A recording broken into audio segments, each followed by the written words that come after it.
दोस्तों, ग्रामर तो हम लोग पढ़ ही रहे हैं, लेकिन मेरे दिमाग में आया कि क्यों ना एक सेशन हम लोग वोकैबुलरी पर भी कर लिया करें, वर्ड पावर पे। तो मैंने ये फैसला किया कि हफ्ते में जो 3 वीडियोज आपको मिलेंगे उसमें से 2 वीडियोज ग्रामर के होंगे तो एक वोकैबुलरी की होगी, वर्ड पावर की होगी। तो आज मैं सोच रहा हूं कि एक छोटी सी भूमिका आपको बता दूं वर्ड पावर को लेकर के, क्योंकि आपको लगता है कि सिर्फ हम डिक्शनरी खोल के या बुक्स खोल के या कोई वर्ड पावर की बुक लेके शब्दों को रट जाएंगे, याद कर जाएंगे तो चीजें आसान हो जाएंगी, और आप हमेशा इसको लेकर परेशान रहते हैं, उनके प्रयोगों को लेकर, उनके चीजों को लेकर। तो सबसे पहले तो ये समझिए कि हम लोग ग्रामर में अभी लेटर्स, साउंड, वॉवेल्स, कॉन्सोनेंट्स की बात कर रहे थे, अक्षरों की बात कर रहे थे, साउंड्स की बात कर रहे थे। तो जाहिर सी बात है कि उन्हीं अक्षरों से मिलके शब्द बनते हैं, वर्ड बनते हैं। तो ये जो वर्ड है, अब इसी वर्ड को आप जब तैयार करते हैं, आपकी वोकैब मजबूत होती है, आपका शब्दकोश विस्तृत होता है, तो उसको आप वर्ड पावर कहते हैं कि आपके पास पावरफुल वर्ड्स हैं।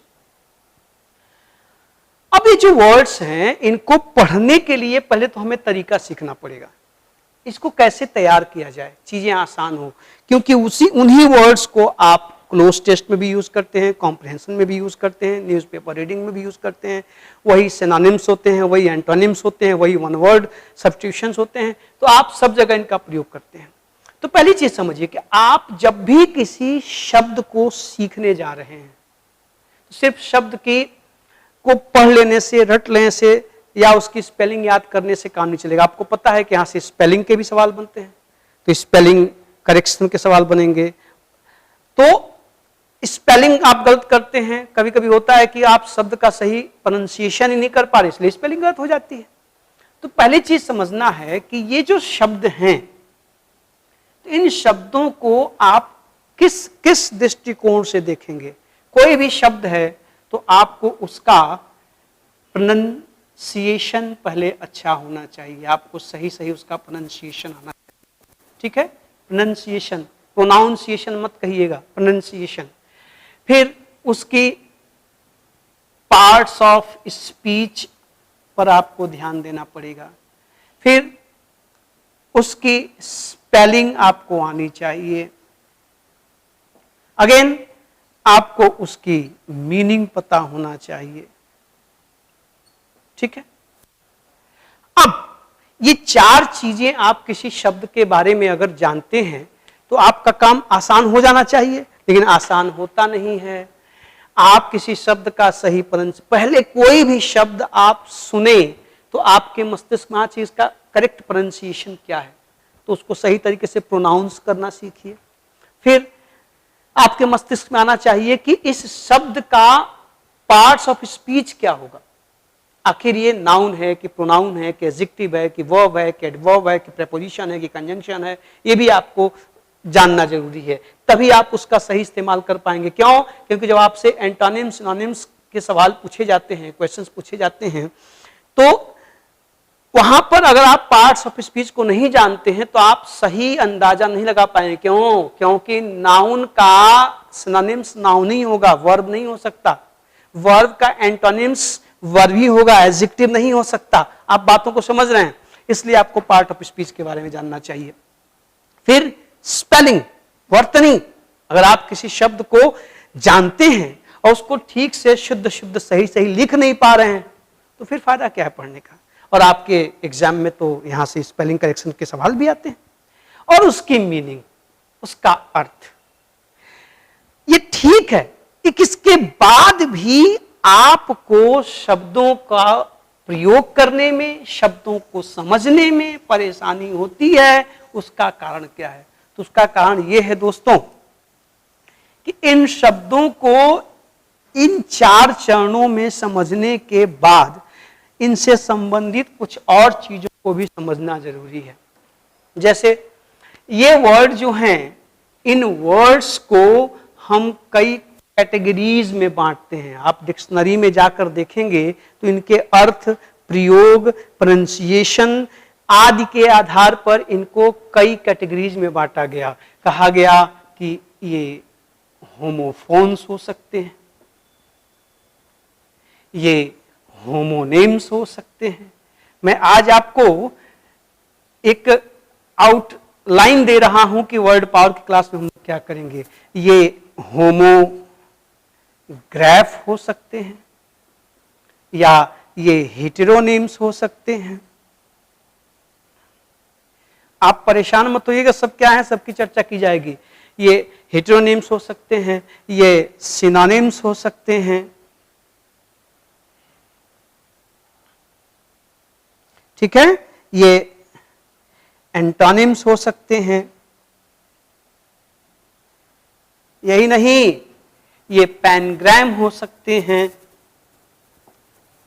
ये कॉन्ट्रानिम हो सकते हैं, ठीक है, ये पैलिंड्रोम हो सकते हैं।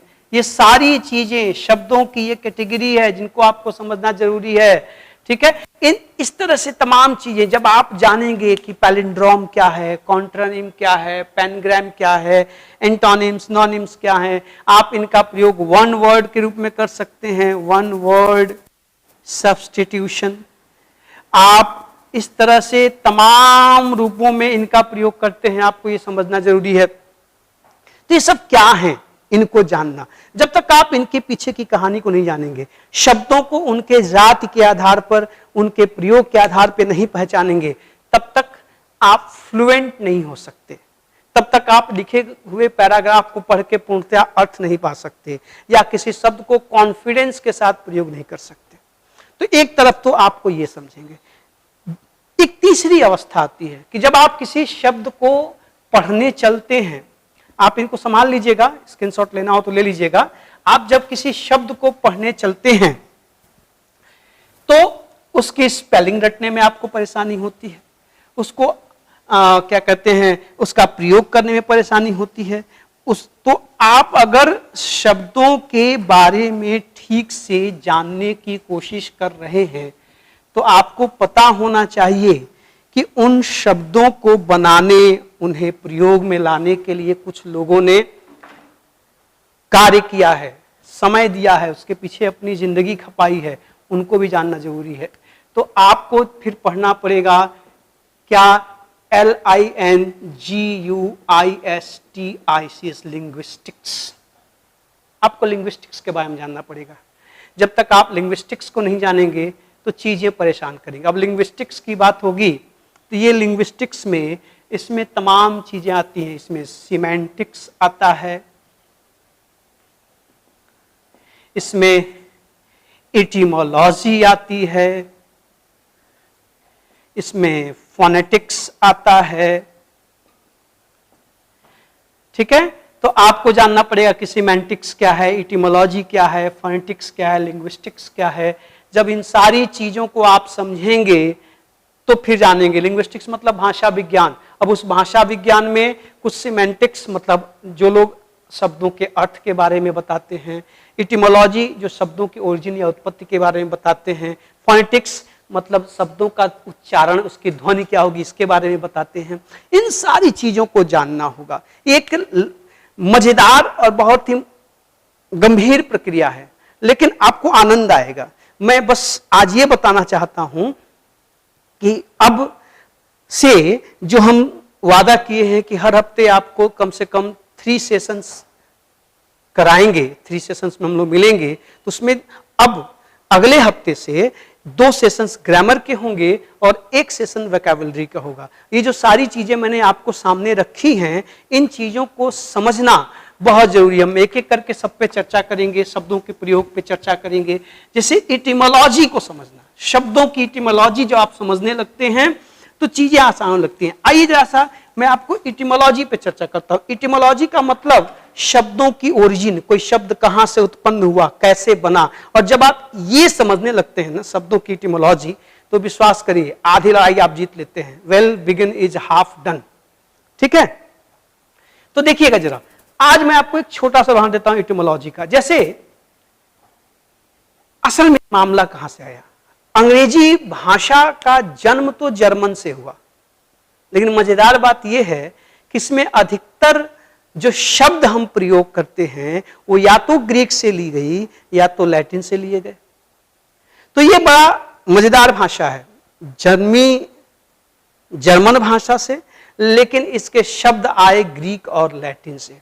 तो जैसे हम हिंदी में संस्कृत के शब्दों का प्रयोग करते हैं, आप तत्सम और तद्भव शब्दों की बात करते हैं, देशज और विदेशज शब्दों की बात करते हैं, तो जैसे हिंदी भाषा में देशज, विदेशज, तत्सम, तद्भव, ठीक है, आदि प्रयोग होते हैं, वैसे अंग्रेजी में भी हम Greek, Latin, German, French, Spanish आदि शब्दों को लेकर के इसको बनाए हैं, जिसमें से भरमार है ग्रीक और लैटिन शब्दों की। तो लिंग्विस्टिक्स का कहना है, लिंग्विस्ट का कहना है, लिंग्विस्टिक्स पढ़ते समय आप जानेंगे कि जो भाषाविद हैं, लिंग्विस्ट हैं, वो ये कहते हैं कि अगर आप इटिमोलॉजी को समझने लगे तो चीजें आसान हो जाती हैं। और शुरुआत करने के लिए, जैसे कि लैटिन भाषा का एक शब्द है, लैटिन का शब्द है LINGUA, लिंगुआ।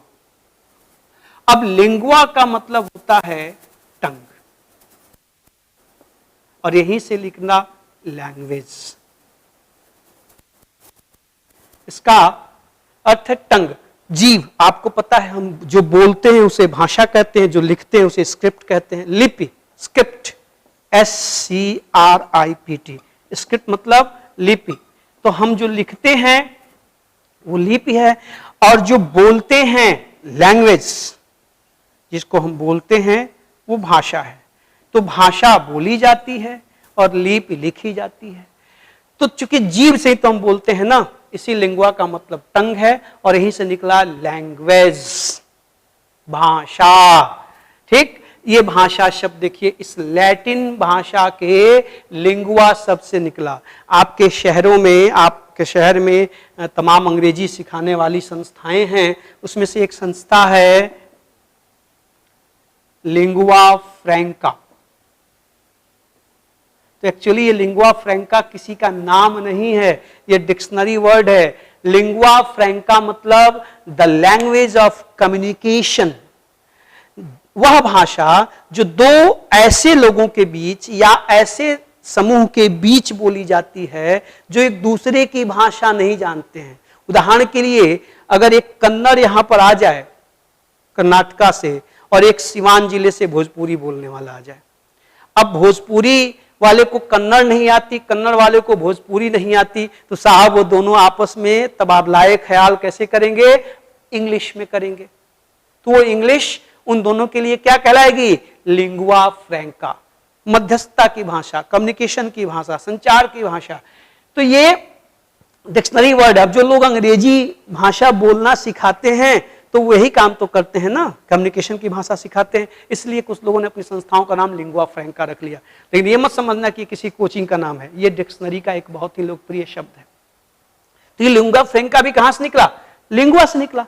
अब आपने देख लिया कि लिंगुआ से लैंग्वेज निकला, लैंग्वेज मीन्स भाषा, तो आपके सामने इस लिंगुआ से तमाम शब्द, टंग तो आप जान ही गए किससे टंग, इसका मतलब टंग होता है, इसका मतलब लैंग्वेज होता है, लैंग्वेज होता है। ठीक है, आप इसके साथ ही यहां पर इसी लिंगुआ से बना LINGUIST, लिंग्विस्ट। इसी लिंगुआ से बना LANGUAGE, लैंग्वेज। फिर बना LINGUISTICS, लिंग्विस्ट। इसी से बना LINGUISTIC, लिंग्विस्टिक। अब देखिए, आपको एक रूट पता चला, यही एटिमोलॉजी है। एक शब्द लिंगुआ पता चला, आपके सामने इतने सारे शब्द आ गए। Linguist, language, linguistics, linguistic. अब ये लिंग्विस्ट नाउन है, ये भी नाउन है, ये भी नाउन है, और ये एडजेक्टिव है। देखिए आपके सामने अब वो सारी परतें खुल रही हैं जो मैंने शुरुआत जहां से की थी। आपके सामने एक शब्द मिल गया, रूट वर्ड मिल गया। अब उस रूट वर्ड से बनने वाले ये शब्द आपके सामने आ गए। आप इनकी स्पेलिंग देख सकते हैं, इनकी मीनिंग अभी मैं आपको बताता हूं। पहले इनका पार्ट्स ऑफ स्पीच देख लो, noun, noun, noun, noun, adjective. अब लिंग्विस्ट मतलब भाषाविद, एन एक्सपर्ट ऑफ लैंग्वेज, वह व्यक्ति जो भाषा की उत्पत्ति, उसका विज्ञान, उसका विकास आदि के बारे में जानता है, उसे हम लिंग्विस्ट कहते हैं। भाषा अभी मैंने बताया जो हम बोलते हैं, और लिंग्विस्टिक्स मतलब भाषा विज्ञान, वह शास्त्र जहां पर भाषा के विषय में आप अध्ययन करते हैं। तो लिंग्विस्टिक्स का जो एक्सपर्ट होगा उसे हम क्या कहेंगे? लिंग्विस्ट। और लिंग्विस्टिक एडजेक्टिव मतलब भाषा से संबंधित, जो भाषा से संबंधित है लिंग्विस्टिक है। ठीक है, तो इस तरह से हमने आज एक आपको आउटलाइन दिया, आपको एक भरोसा देने के लिए कि हम वोकैबुलरी भी पढ़ाएंगे। नेक्स्ट सेशन से हम इस बातों को और विस्तार में जानेंगे। Thank you.